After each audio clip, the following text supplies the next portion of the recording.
Selamat pagi, selamat kita beribadah kepada Tuhan Yesus Kristus, puji nama Tuhan. Saya mengucapkan selamat Hari Raya Pantekosta bagi kita semuanya.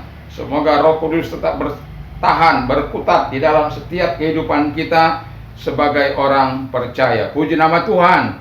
Kita tahu Hari Raya Pantekosta adalah satu hari raya bangsa Yahudi. Tujuan perayaan Hari Raya Pantekosta adalah sebagai pengucapan syukur atas musim panen. Anda bisa baca dalam Ulangan 16 ayat 9 sampai 12. Jadi di situ kita bisa melihat bahwa pengucapan syukur bagi pengucapan syukur yang dilakukan oleh bangsa Israel kepada Tuhan sebab hasil panen yang mereka peroleh. Tapi Hari Raya Pantekosta yang kita sedang jalani ini, yang kita sedang rayakan ini adalah Hari Raya Pantekosta di mana Tuhan pertama kali mencurahkan Roh Kudus-Nya bagi gereja Tuhan. Tentu ada dampak, ada pengaruh pengaruh Roh Kudus bagi kehidupan orang-orang yang percaya kepada Tuhan Yesus. Dan kita membaca dulu Alkitab kita yang terdapat dalam Kisah Rasul 2 ayat 41 dengan 4 sampai 47. Baca titik. Kuat. Kisah Rasul 2 ayat 41 sampai 47. Cara hidup jemaat yang pertama. 41. Orang-orang yang menerima perkataannya itu memberi diri dibaptis, dan pada hari itu jumlah mereka bertambah kira-kira 3.000 jiwa. Mereka bertekun dalam pengajaran rasul-rasul dan dalam persekutuan, dan mereka selalu berkumpul untuk memecahkan roti dan berdoa. Maka ketakutanlah mereka semua, sedang rasul-rasul itu mengadakan banyak mukjizat dan tanda. Dan semua orang yang telah menjadi percaya tetap bersatu, dan segala kepunyaan mereka adalah kepunyaan bersama. Dan selalu ada dari mereka yang menjual harta miliknya, lalu membagi-bagikan kepada semua orang sesuai dengan keperluan masing-masing. Dengan bertekun dan dengan sehati mereka berkumpul tiap-tiap hari dalam bait Allah. Mereka memecahkan roti di rumah masing-masing secara bergilir dan makan bersama-sama dengan gembira dan dengan tulus hati, sambil memuji Allah. Dan mereka disukai semua orang, dan tiap-tiap hari Tuhan menambah jumlah mereka dengan orang yang diselamatkan. Puji nama Tuhan. Sebelumnya mari kita dulu tunduk kepala dan kita berdoa. Roh Kudus, terangkan firman bagi kami semuanya. Dan Bapa, kami mohon biarlah urapan Allah menyertai kami, kuasa menyertai kami, sehingga firman-Mu tidak akan hanya kami dengar, tapi kami dapat aplikasikan dalam kehidupan ini. Walaupun mungkin tidak mudah, tapi Roh Kudus akan terus menolong kami, membantu kami untuk melakukan apa yang Kau kehendaki. Di dalam nama Tuhan Yesus Kristus kami bersyukur, dan kami percaya Tuhan ada di tengah-tengah kami. Tuhan ada, Yesus ada untuk menerangkan lebih lanjut melalui hamba-Mu ini. Hamba berada di belakang, Kau berada di depan. Kau yang berbicara pakai hamba-Mu ini. Di dalam nama Yesus kami bersyukur, kami berterima kasih. Kami buka hati dan pikiran kami bagi firman. Haleluya. Amin. Puji nama Tuhan. Jadi kita bisa melihat di sini bahwa dari pembacaan tadi kita akan beri tema dampak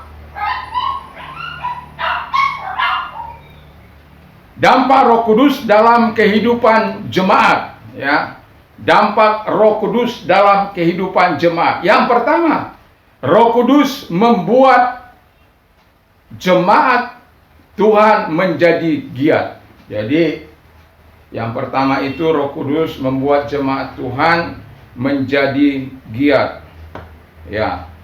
Giat dalam hal apa? Yang A-nya dikatakan tadi yang sudah kita baca tadi, bahwa mereka giat atau giat dalam pengajaran rasul-rasul. Jadi kalau orang giat dalam pengajaran rasul-rasul, mereka, iman mereka atau kehidupan mereka tidak akan mudah menyimpang kalau ada pengajaran-pengajaran dari guru-guru palsu. Kita tahu bahwa ada guru-guru palsu, pengajar-pengajar palsu, nabi-nabi palsu, ya, yang akan terus menyelewengkan firman Allah. Dan kalau orang tidak kuat dalam pengajaran rasul-rasul pada waktu itu, akan mudah dipengaruhi, apalagi dengan pengaruh filsafat pada waktu itu sangat kuat, dan ajaran-ajaran timur yang sangat kuat, yang dimana masih berbau mistis dan lain sebagainya, dalam berbau kepada dewa-dewa.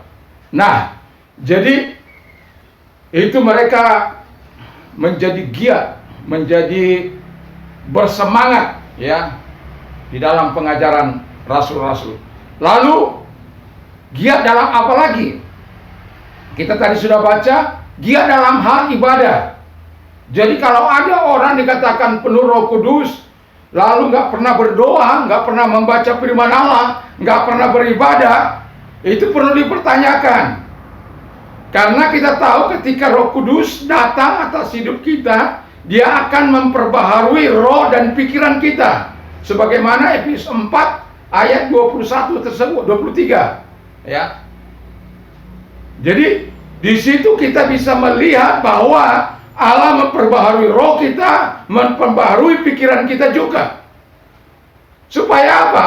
Yang tadinya roh kita tidak semangat untuk datang kepada Tuhan, oleh karena kehadiran Roh Kudus itu, roh kita dibuat untuk bersemangat memuliakan Allah, bersemangat memuji Tuhan, bersemangat membaca firman Allah, bersemangat menghafal firman Allah, bersemangat untuk beribadah kepada Tuhan. Jadi kalau ada orang katakan, ya, saya penuh Roh Kudus tapi ibadahnya Senin Kemis, itu perlu dipertanyakan, ya. Karena orang yang penuh Roh Kudus itu akan dibuat bersemangat, akan dibuatnya menjadi aktif dalam berbagai hal, ya. Jadi mereka giat beribadah karena di dalam ibadah kita itu kita bisa mengekspresikan rasa kekaguman kita kepada Tuhan, mengekspresikan rasa pujian syukur kita dari hati yang paling dalam kepada Tuhan. Dan di situ pula kita bisa menyaksikan iman kita, apa yang sudah Tuhan perbuat di dalam kehidupan kita sebagai orang percaya. Nah, di dalam ibadah itu juga kita akan mendapatkan kekuatan-kekuatan baru dari pemberitaan firman Allah, atau dari kesaksian-kesaksian orang-orang yang mengalami, ya, pertolongan dari kuasa Roh Kudus tersebut. Jadi ibadah itu sangat penting, ya. Makanya firman Allah dikatakan jangan kamu meninggalkan persekutuan-persekutuan.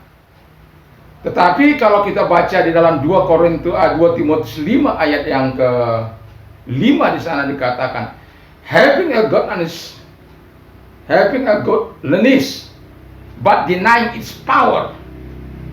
Mempunyai bentuk ibadah tetapi menolak kuasanya. From people turn away. Dari orang-orang seperti itu menjauhlah. Karena kalau kita tidak menjauh, orang itu akan bisa mempengaruhi kita. Kalau kita memang udah teguh, kuat, ya it's okay, pengaruhi dia supaya apa. Tapi kalau kita belum, ya jauhi, kata firman Allah, jauhi mereka. Karena itu akan menghancurkan iman kita. Ibadah tetapi nggak merasakan kuasa ibadah itu, aneh. Yang tidur tetap tidur, yang ngantuk tetap ngantuk, yang mencaci maki tetap mencaci maki, yang zina tetap zina, yang mabuk tetap mabuk. Nggak ada pengaruh sama sekali apa-apa dalam ibadah itu. Sementara ketika kalau di khotbah di pasal 2 ini, bagaimana Petrus berkhotbah begitu luar biasa sama mereka. Apa yang akan kami lakukan, Tuhan? Petrus katakan, bertobat, beri dirimu dibaptis, serahkan dirimu, supaya engkau mendapat keselamatan. Itu sebabnya pengaruh Roh Kudus itu sangatlah kuat. Dampak dari Roh Kudus itu, kalau dikatakan orang penuh dengan Roh Kudus tapi mulutnya penuh dengan sumpah serapah, caci maki, kata-kata kotor. Wah, saya nggak yakin itu.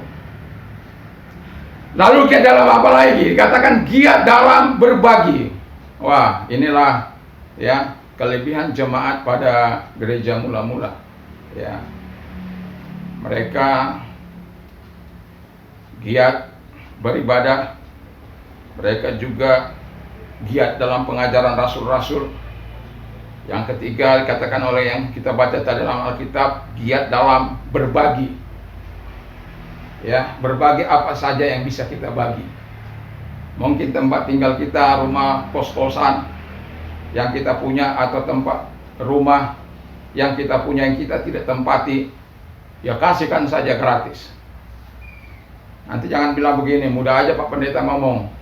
Ya, saya sudah melakukan belasan tahun, saya tidak pernah menerima apa hasilnya itu. Tidak pernah menerima itu yang namanya hasil apa itu namanya, sewaan. Walaupun orang katakan kamu bodoh, tapi ya sudah, biarkan saja saya bodoh, nggak apa-apa. Berbagi. Apakah karena engkau berbagi, rumah saya yang apa itu lebih besar dari tempat saya ini? Ada hasilnya, ada pohon mangganya, ada kelapanya, ada rambutannya, ada apanya semua itu. Kalau diantar kemari syukur, kalau nggak diantar juga enggak pernah kita permasalahkan. Bertahun-tahun berbagi. Mungkin kendaraan Anda yang nggak bisa berbagi.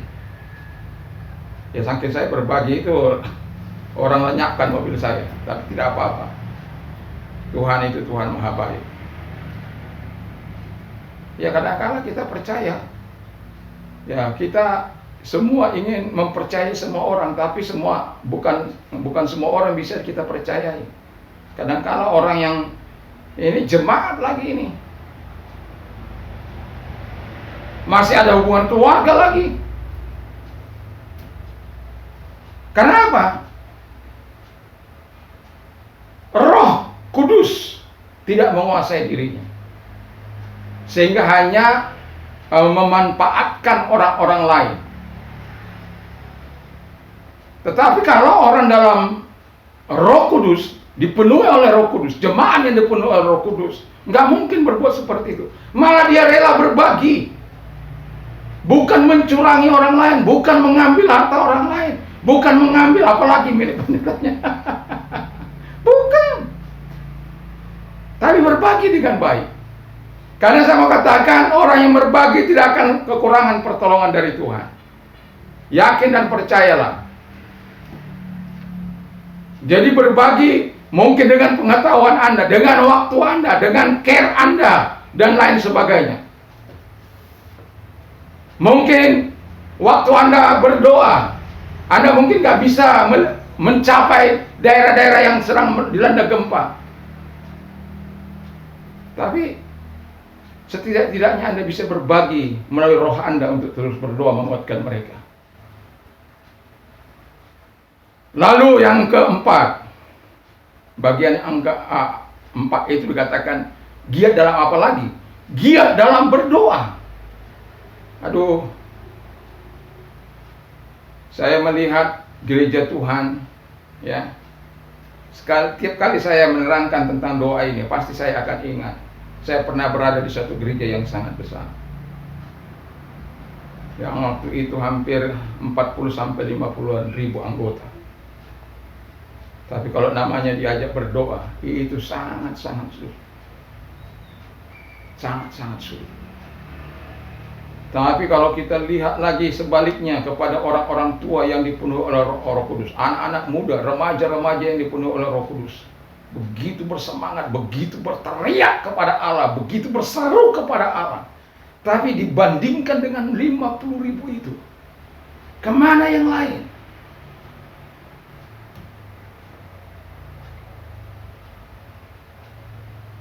Karena kegerakan hanya terjadi apabila banyaknya doa-doa yang dinaikkan. Makanya pimpinan kami itu punya moto yang sangat luar biasa. Banyak berdoa, banyak berkat. Tidak berdoa, sedikit berkat. Tidak berdoa, tidak ada berkat. Apa yang kamu tabur, itu yang kamu tuai. Kalau kamu menabur angin, kamu tuai puting beliung. Kalau kamu menabur doa, kamu terima kemurahan dari Allah. Jadi hidup kita seharusnya menjadi doa. Lifestyle kita itu adalah doa. Kita bisa saja waktu berjalan, kita bisa berdoa. Tetapi memang harus ada waktu-waktu tertentu kita, di mana kita harus menyampaikan permohonan kita kepada Allah di dalam pergumulan-pergumulan kita. Jemaat mula-mula itu memang orang-orang yang suka berdoa. Karena memang Roh Kudus yang memberikan gairah bagi mereka, memberikan semangat bagi mereka, memberikan keaktifan bagi mereka, memberikan kekuatan bagi mereka untuk melakukan pengajaran para rasul-rasul tersebut. Luar biasa. Luar biasa. Jadi Roh Kudus yang kita miliki bukanlah Roh Kudus yang pasif, tapi dia aktif. Jadi kalau kita punya Roh Kudus dikatakan, tapi kita melempem setiap hari, itu perlu dipertanyakan. Baca Alkitab aras-arasan, membaca Alkitab pun aras-arasan, ngantuk. Jangankan membaca bagiannya, kalau sudah habis bagiannya dia tidur. Ada baca begitu. Jadi kalau kita misalnya 5 orang membaca 1 pasal atau 2 pasal, ya kalau sudah bagiannya sudah selesai, bagian selanjutnya nggak akan dia baca. Kenapa? Tidak ada gairah yang sangat dalam hidupnya. Gairah itu tidak bisa tumbuh dari keinginan manusia. Untuk kita betul-betul mencintai, meresapi apa yang dikatakan oleh firman Allah ini dan melakukannya dalam kehidupan kita. Tidak bisa dengan kekuatan kita. Karena kita, nature kita itu dosa. Dan itulah sebabnya perlu penyerahan diri kepada Allah. Makanya firman Allah kata, serahkan dirimu kepada Bapa di surga. Supaya apa? Kalau Bapa yang jahat saja tahu memberikan pemberian-pemberian yang baik terhadap anak-anaknya, apalagi Bapa di surga akan memberikan Roh Kudus bagi mereka yang meminta kepadanya. Dia akan memberikan Roh Kudus bagi orang-orang yang minta kepadanya. Tapi kalau kita melihat perjalanan bagaimana penerimaan sehingga Roh Kudus itu dicurahkan kepada gereja mula-mula, itu karena mereka percaya janji Allah, lalu mereka bertekun sehati menunggu sampai Allah mencurahkan itu. Dari 11 orang menjadi 120 orang. Itu gairah yang sangat luar biasa. Kalau ada terus orang berdoa bertambah-tambah, terus berdoa bertambah-tambah, waduh, saya pikir pendetanya akan bisa stres. Oh bukan stres, senang lah ya, pastilah. Ya, karena apa? Ini luar biasa ini. Kalau Anda bisa bayangkan apa tujuan hamba Tuhan. Ya banyak orang katakan mau cari uang, mau cari harta, silakan saja gitu ya. Tapi bagaimana mereka yang ada di pedalaman sana? Apakah mereka bisa fungsinya untuk mencari apa yang Anda katakan?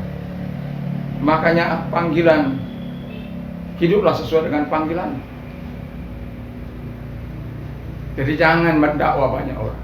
Kalau ada perilaku hamba-hamba Tuhan yang tidak sejalan dengan apa yang dikatakan oleh firman Allah, jangan sampai menghakimi. Penghakiman itu milik Allah. Biarkan saja. Justru yang mau saya katakan, mari kita berdoa. Mari kita menyampaikan itu kepada Tuhan supaya pintu hati mereka terketuk.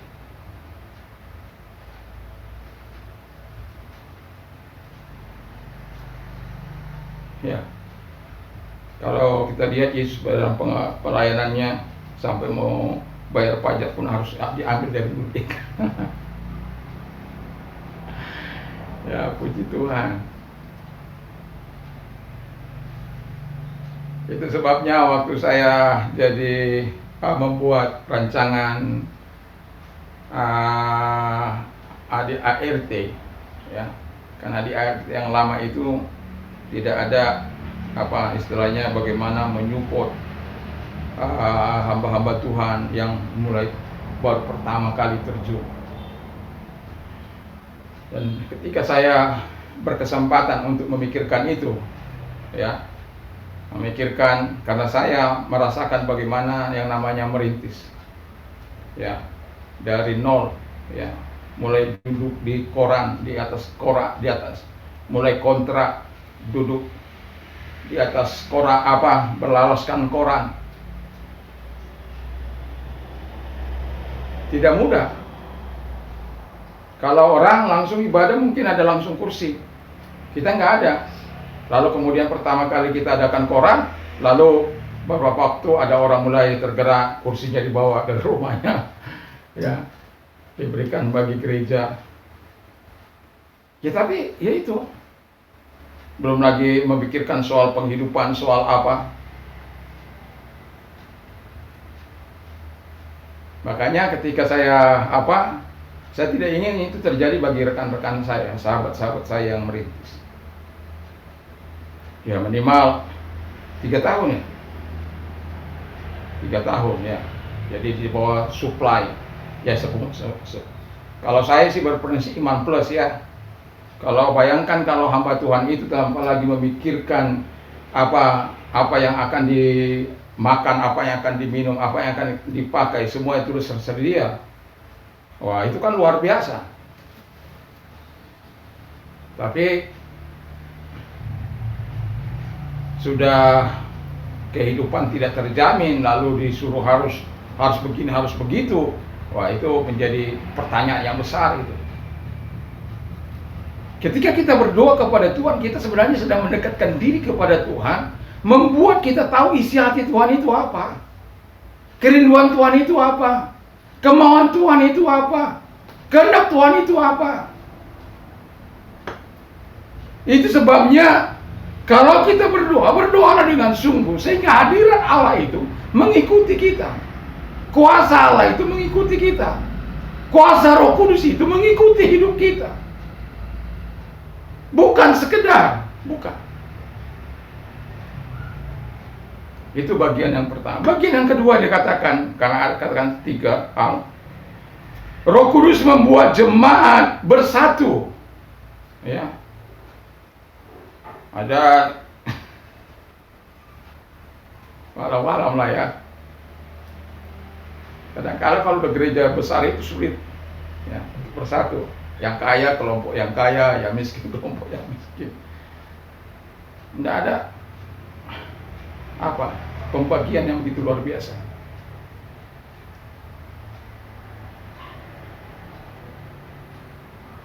Saya nggak tahu dia marah atau tidak, tetapi saya mengenal seorang hamba Tuhan yang latar belakangnya Buddha, percaya kepada Yesus, lalu memiliki kerendahan hati yang luar biasa.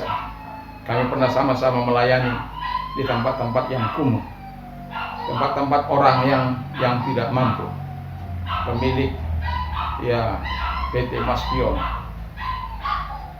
salah satu saudaranya bernama Koticang. Kalau saya nggak salah namanya Koticang. Ya karena sudah lama tidak pernah kita sama-sama pernah melayani di tempat-tempat yang papa.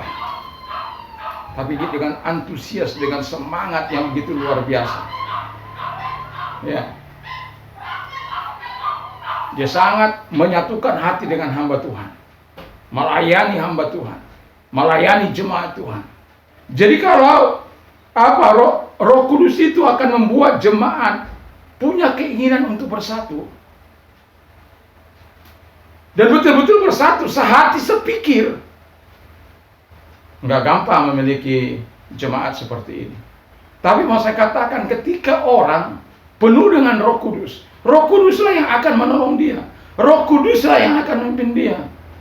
Tapi saya mau katakan bahwa banyak hamba-hamba Tuhan yang sudah merasa mapan, tidak ingin bersatu, hanya bersatu dengan kelompok-kelompoknya. Kalau kelompok yang lain, ya sudah, urusan-urusan.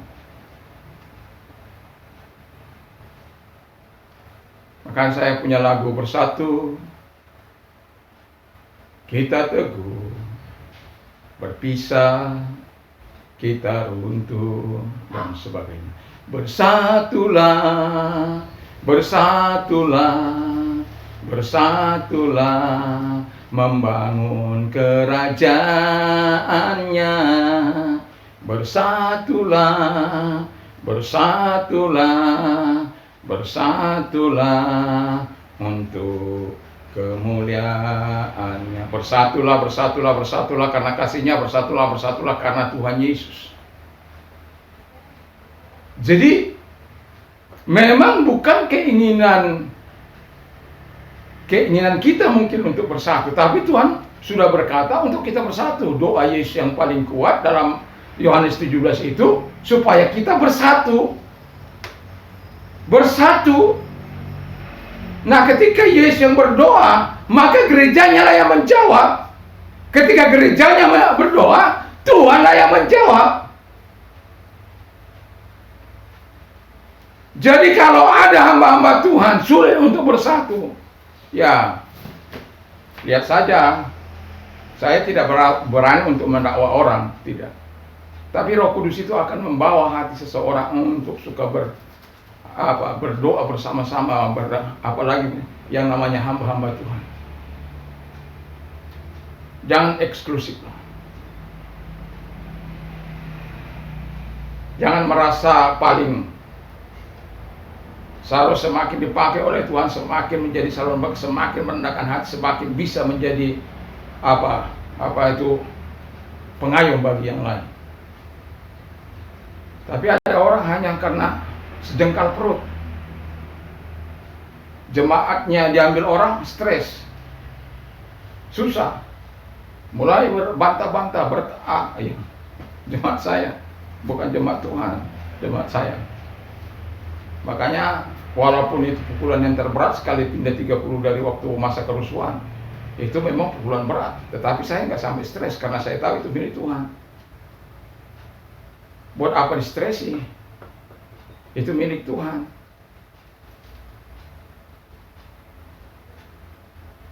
Tapi kita tahu kadar iman seseorang itu sampai di mana.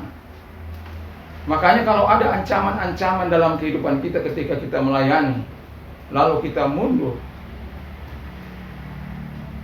itu perlu dipertanyakan sampai di mana Yesus menyerahkan nyawanya hanya untuk kita. Kita bukan mau cari hal-hal, bukan. Saya pernah diancam dari tempat ini. Dalam 2 minggu kamu tidak keluar, nyawa akan melayang. Istri saya justru sediakan bensin supaya mempermudah. Saya bilang sama dia, kamu pulang aja ke rumah mertua. Saya akan tinggal selama ancaman mereka itu. Enggak, saya tetap akan di sini. Jadi nggak perlu takut ancaman. Dan surat itu lakukan surat terbuka lagi, ditujukan kepada Kapolres, kejaksaan, dan lain sebagainya. Sementara kepada saya sendiri nggak ada. Orang lain yang menyampaikan kepada saya. Tapi karena saya punya prinsip, kalau yang benar saja, kalau yang melakukan kejahatan saja, orang berani. Apalagi kita melakukan kebenaran. Kita bukan pengacau. Kita membawa orang, mau menyelamatkan orang, mau menolong orang, mau menolong pemerintah supaya jemaat taat kepada hukum, taat kepada pemerintah, taat membayar pajak. Tapi sementara rumah-rumah pelacuran dibiarkan, barbar dibangun, diberikan izin dibikin rupa. Loh, aneh. Untuk kita beribadah. Tapi saya sudah mengalami. Sudah mengalami.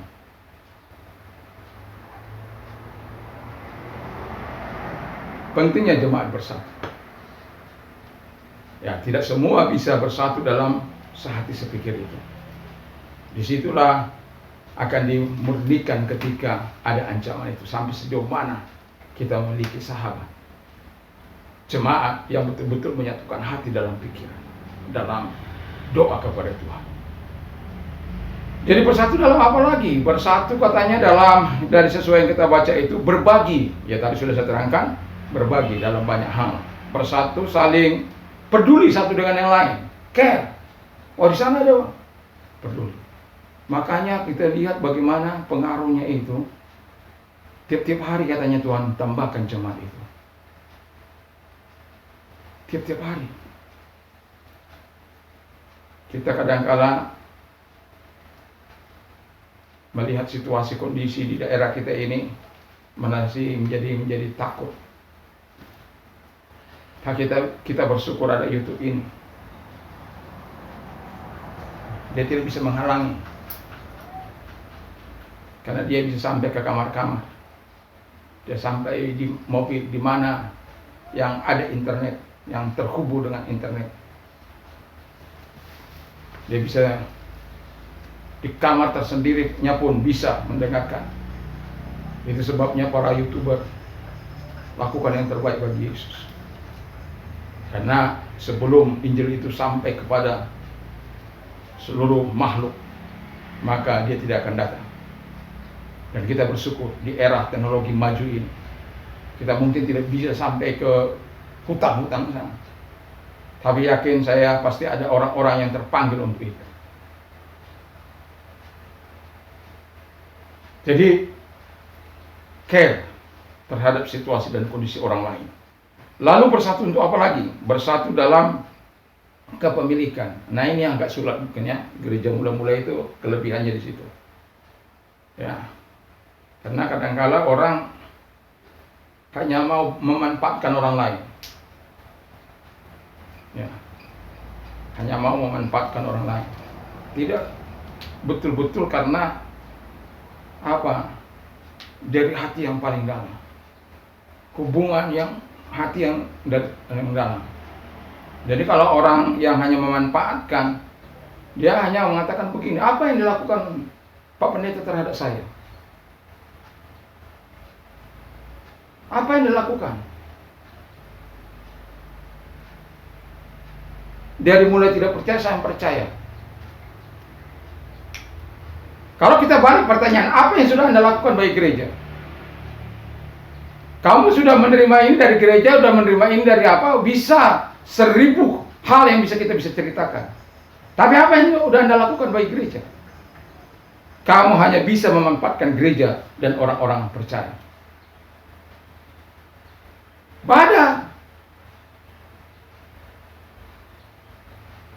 Ada lagi, tiba-tiba datang kepada saya, Pak Pendeta, kalau saya percaya Yesus, saya dapat berapa uang? Kalau percaya kepada Yesus, dapat uang, dapat keselamatan, lebih dari uang. Tapi kalau tujuan uang, gak usah kamu percaya kepada Yesus. Rusak nanti kekristenan ini gara-gara kau.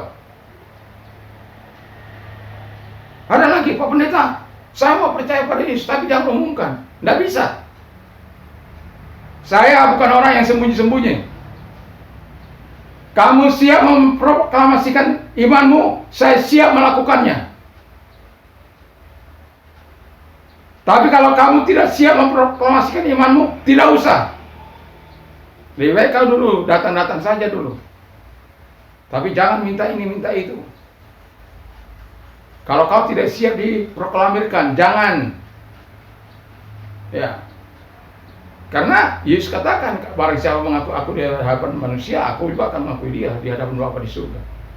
Buat apa kita mengajar jemaat yang mau munafik? Roh Kudus nggak pernah begitu. Ketika dia menghantam Paulus, apa yang terjadi? Pertobatan radikal. Dia buang semua dosa-dosanya, dia buang kejahatannya. Dia rela menderita demi nama Yesus yang pernah dikejar-kejarnya itu. Walaupun bukan Yesus yang dikejar, tapi jemaat Tuhan. Tapi Yesus mengatakan, aku yang kau kejar-kejar.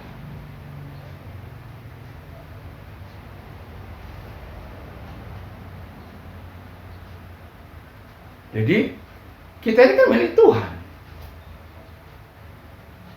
Mungkin kau bersatu dalam kepemilikan dengan Tuhan itu mungkin gampang, tapi kalau dalam harta benda supaya kita bisa berbagi dengan yang lain.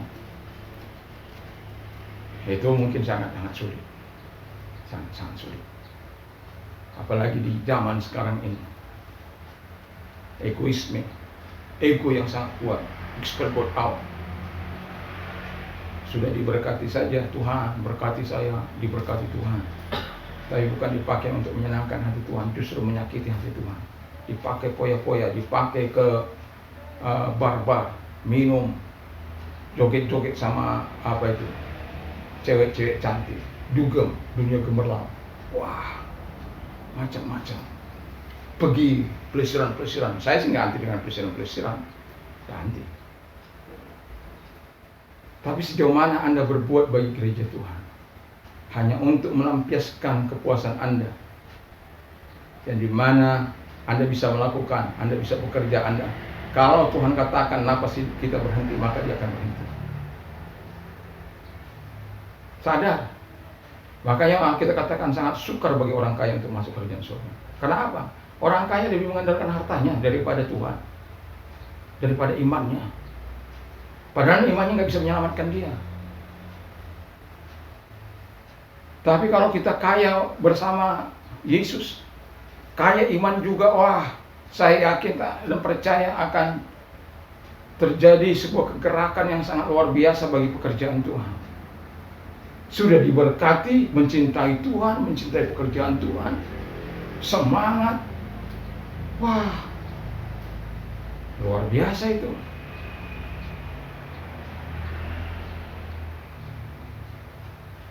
Bukan memanfaatkan, tetapi betul-betul bisa berbagi. Karena apa?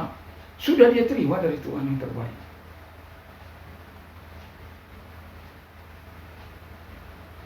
Jadi dampak Roh Kudus dalam kehidupan jemaat itu sangat luar biasa. Tidak bisa bermain-main. Yang tadinya tidak berfungsi, dibuatnya berfungsi.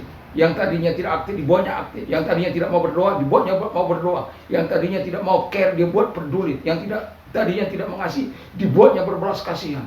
Yang tadinya tidak mau berbagi, dibuatnya mau berbagi.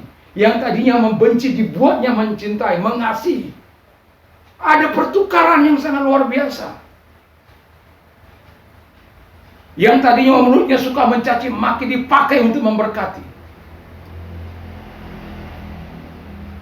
Makanya Alkitab mengatakan siapa mengutuk Israel akan dikutuk. Israel itu nama dari Tuhan sendiri. Allah yang membuat Israel itu, bukan manusia. Allah sendiri yang membuat nama itu Israel. Orang yang diberkati. Itu milik Tuhan. Jadi kalau mereka melakukan kekerasan, memang Alkitab katakan mereka ini kebal, bebal, tebal, keras kepala, keras tengkuk. Tapi kalau mereka melakukan itu, mereka berurusan dengan Tuhan. Baca itu Alkitab. Tapi kalau Anda melawan dia, Anda yang akan dibantai.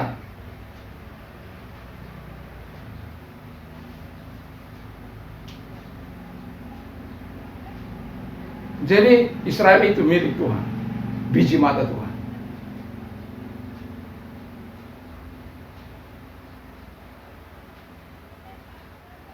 Sebagai keturunan Abraham, firman Allah katakan, siapa memberkati akan diberkati, siapa yang mengutuki akan dikutuki. Karena dialah semua bangsa di muka bumi, termasuk Indonesia. Karena berkat Abraham kita dapat. Jadi kalau ada kebiadaban-kebiadaban yang ada di sana, yang mungkin kita kecam, boleh, tapi jangan kutuki.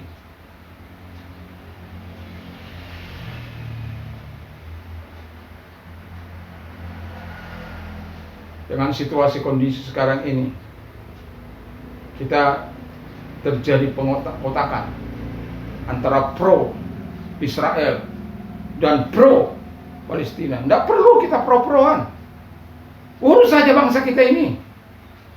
Pemerintah urus bangsa kita ini.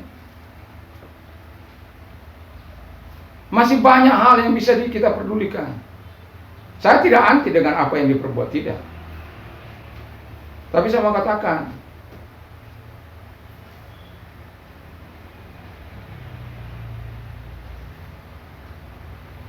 bagaimana dengan anak bangsa kita sendiri? Ada kita care apa yang kita perbuat terhadap mereka? Saya sebagai hamba Tuhan, saya selalu berdoa kepada kedua belah pihak supaya berdamai. Saya tidak ingin ada korban manusia. Saya tidak ingin orang saling menyakiti. Saya tidak ingin ada orang saling bunuh-membunuh. Tidak ada keinginan itu. Tapi sebagai hamba Tuhan saya berdoa. Karena saya tidak bisa intervensi. Tapi saya bisa mengintervensinya melalui doa supaya datang kepada hati-hati para pemimpin. Roh Kudus itu mampu melakukan itu. Roh Kudus mampu mengerjakannya. Ya, kita juga berdoa supaya masyarakat itu semua tidak saling memprovokasi. Berdiam diri. Saling mengasihi. Waduh, kalau hidup kedua negara itu yang tetangga itu saling mengasihi, saling peduli, tidak saling mengejek, tidak saling menghujat, tidak saling melempari, saya yakin dan percaya. Tetapi yang ada dalam hati mereka itu adalah keinginan untuk damai, keinginan untuk berangkulan, keinginan untuk saling membangun. Saya yakin dan percaya tidak akan pernah terjadi namanya perang. Tapi karena hawa nafsu manusia, keinginan manusia, karena dari perang orang bisa memperkaya diri. Dari perang orang bisa mencari keuntungan diri sendiri. Mengorbankan rakyat hanya untuk kepentingan diri, memuaskan hawa nafsunya. Tapi sebagai orang yang percaya kepada Kristus, Roh Kudus mendidik kita untuk mengasihi, untuk berbagi dengan apa yang kita miliki. Puji nama Tuhan. Yang ketiga, sebagai terakhir adalah Roh Kudus membuat jemaat Allah. Ya.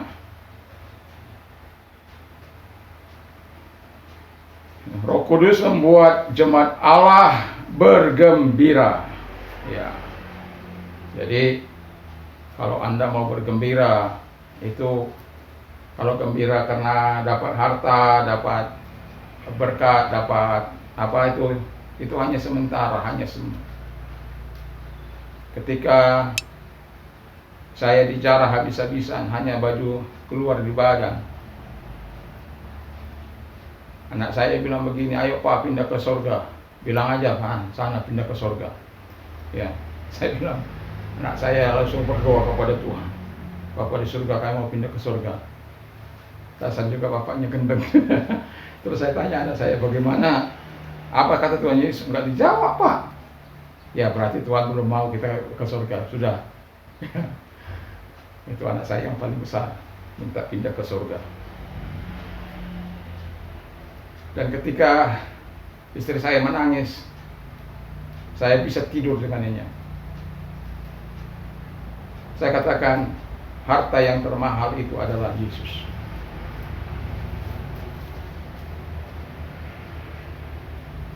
Ketika saya berkhotbah dengan celana pendek di Gebang, itu pun celana pendek pinjaman, karena celana saya yang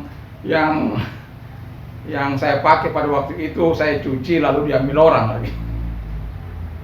Sampai saya umumkan dari tempat informasi, barang siapa mengambil pakaian saya mohon dikembalikan, karena baju dan apa itu diambil gitu. Jadi saya harus memang pinjam baju kakak saya untuk menggantinya. Dan itu juga yang saya pakai. Dan ketika saya berkhotbah pakai baju pendek, celana pendek, orang bilang, siapa kamu? Ya. Terus saya katakan pada waktu, bersyukurlah. Wah, malah orang yang ada satu orang tua berkata, Bapak pikir enggak, bagaimana kita bisa bersyukur dengan situasi kondisi seperti ini? Bapak ajar kita bersyukur. Bagaimana kita bersyukur? Oh ya, memang Alkitab katakan kan dalam 1 Yohanes 5 ayat 18. Hendaklah kamu bersyukur kepada Allah, karena itulah yang dikehendaki Allah dalam Kristus bagimu. Dalam segala perkara apapun. Lalu Saya bertanya pada Bapak itu, Bapak apa yang hilang? Ya nggak ada sih, cuma saya direpotkan aja pindah kemari. Karena pindah ke bank kan. Terus saya bilang, Bapak mau tahu? Saya hanya baju keluar, baju di badan Pak. Dan ini baju yang saya pakai, shot yang saya pakai ini shot kakak ipar saya. Saya bisa masih bergembira itu, masih bisa memuji Tuhan itu, masih bisa bersyukur, terima kasih. Kenapa? Bukan saya pelakunya, bukan saya yang menjara, bukan saya yang merampok, bukan saya yang membuat mereka susah, bukan saya. Bukan saya yang memprovokasi, bukan saya yang membuat orang menyerang.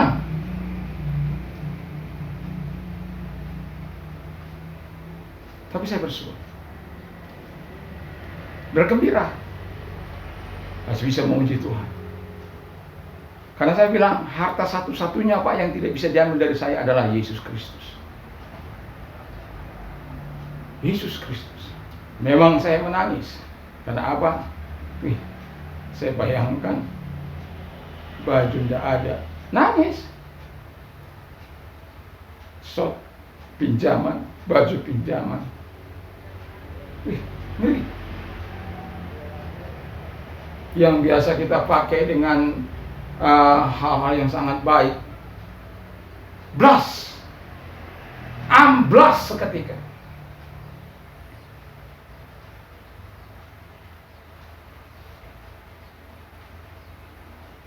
Tapi kita mau berapa? Apakah kita mau bersyukur? Tidak. Bergembira, Tuhan yang membuat kita, Roh Kudus yang membuat kita bergembira dalam situasi dan kondisi apapun. Jadi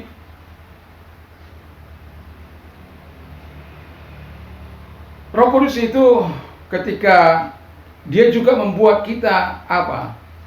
Bergembira, terus memiliki hati yang tulus, bukan pura-pura. Tulus, memang kita bergembira karena tulus. Jadi Roh Kudus membuat jemaat itu mau bergembira, mau memuji Tuhan, mau memiliki hati yang kudus. Terus dikatakan lagi apa?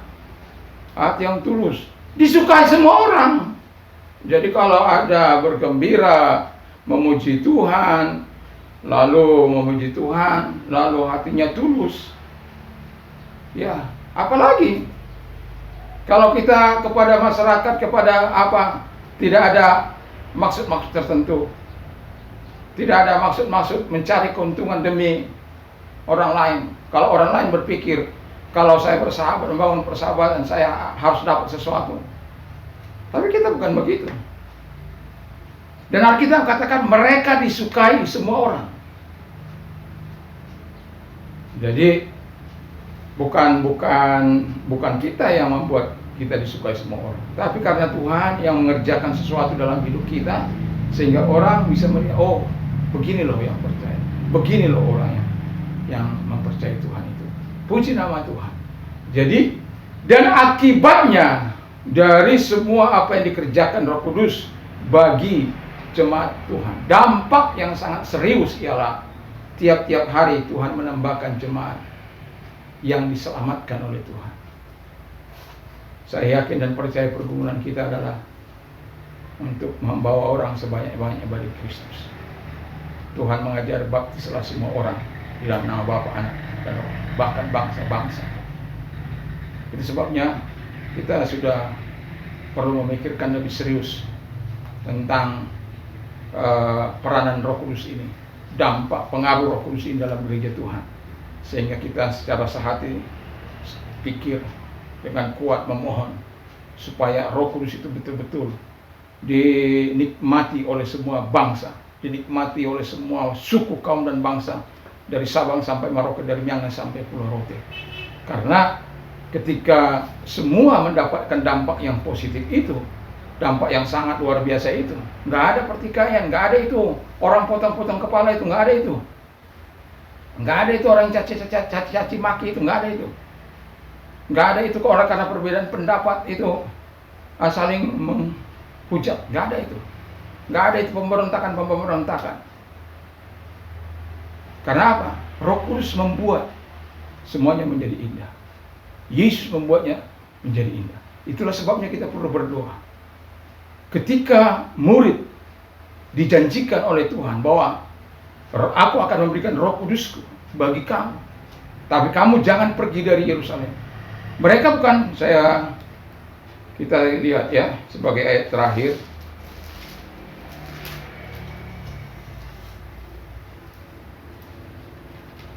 Ayat 12 dari pasal 1. Maka kembali rasul-rasul itu ke Yerusalem dan dari bukit yang disebut Bukit Zaitun, yang hanya seperjalanan Sabat jauhnya dari Yerusalem. Setelah mereka tiba di kota, naiklah mereka atas tempat mereka menumpang. Mereka itu ialah Petrus dan Yohanes, Yakobus dan Andreas, Filipus dan Thomas, Bartimeus dan Matius, Yakobus bin Alfius dan Simon orang Zelot, dan Yudas bin Yakobus. Mereka semua bertekun dengan sehati dalam doa bersama-sama dengan beberapa perempuan serta Maria ibu Yesus dan dengan saudara-saudaranya. Bertekun sehati sepikir. Luar biasa. Jadi kalau gereja Tuhan, semua kita orang-orang percaya bertekun sehati sepikir. Saya yakin dan percaya dari latar belakang gereja apapun kita. Karena dunia ini tidak bisa dimenangkan oleh satu denominasi gereja. Tapi kalau gereja bersatu akan memberikan dampak yang sangat luar biasa.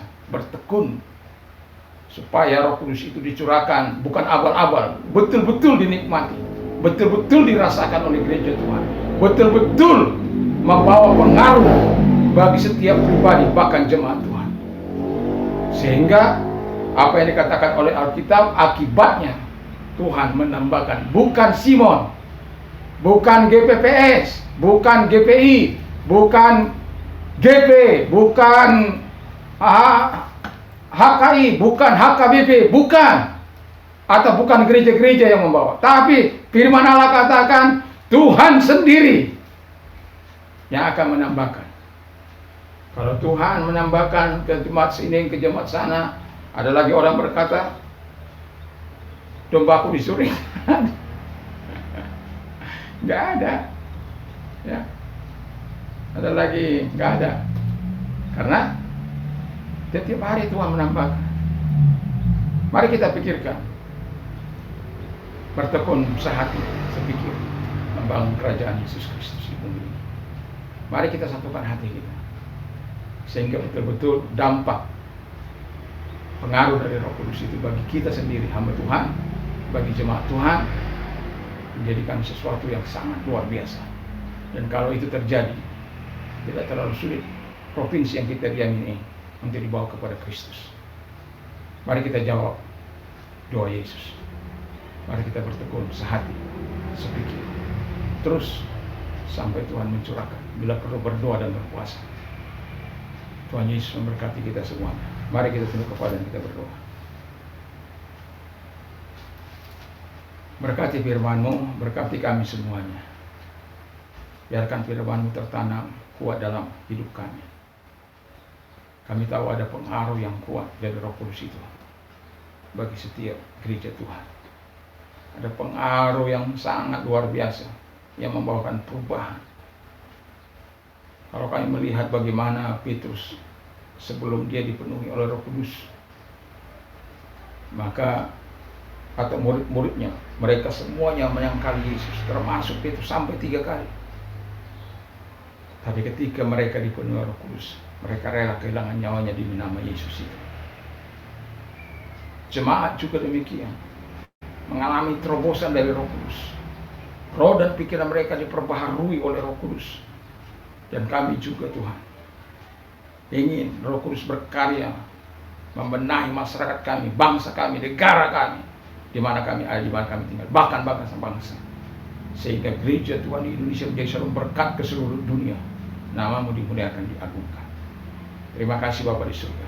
Kami percaya bahwa Engkau tidak pernah berubah dahulu, sekarang sampai selama-lamanya. Kuasa-Mu tetap hidup. Terpujilah Engkau Tuhan. Kami berdoa bagi gereja Tuhan dimanapun ada. Tuhan berkati Ars Nasional, gereja-gereja Tuhan dimanapun Tuhan memberkati segala pekerjaan si iblis dihancurkan dalam nama Tuhan Yesus yang mengganggu gereja Tuhan. Terima kasih Bapa di surga, terima kasih. Kami juga berdoa bagi GP dimanapun ada, Tuhan memberkati. Biarlah kami semua menjadi penuh kebenaran firman. Bapa di surga, kami juga berdoa agar Engkau Tuhan menyatakan kasih dan kuasa-Mu, dan Engkau menyatakan kekuatan-Mu bagi gereja Tuhan dimanapun ada. Jemaat Tuhan, Tuhan memberkati. Dan kami juga berdoa bagi yang sakit, Tuhan sembuhkan. Di dalam nama Tuhan Yesus, Tuhan menjamah. Di dalam nama Tuhan Yesus, Tuhan menyembuhkan. Terima kasih Tuhan, terima kasih Yesus. Bagi yang ada di luar sana, saya mau katakan Yesus sangat mengasihi Anda. Yesus sangat peduli terhadap Anda.